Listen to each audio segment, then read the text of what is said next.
Right, this is number 7 of the EOC Math 3 practice test.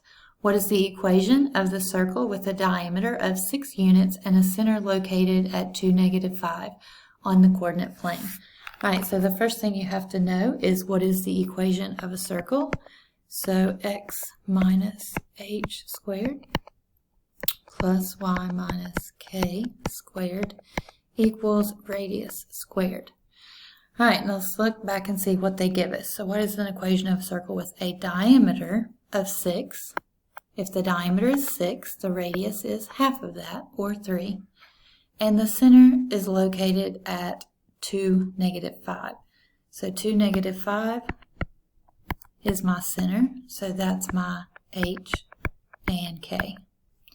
All right, so all I have to do is take 2 and plug it in for h, -5, plug it in for k, and take 3 and plug it in for r.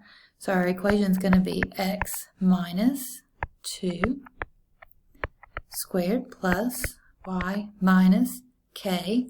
K is -5, so when I have a negative in my equation and a negative number, that 2 negatives make that positive. And r squared, my radius is 3. And 3 squared is 9. All right, so if I come over here, I have x minus 2 plus y plus 5 equals 9. So that's going to be this one right here. Now you can see if you forgot to change your sign, okay, you've got a negative and a -5. If you forget to make that a +5, you're going to get the wrong answer. So be very careful. Use the formula and just plug it in.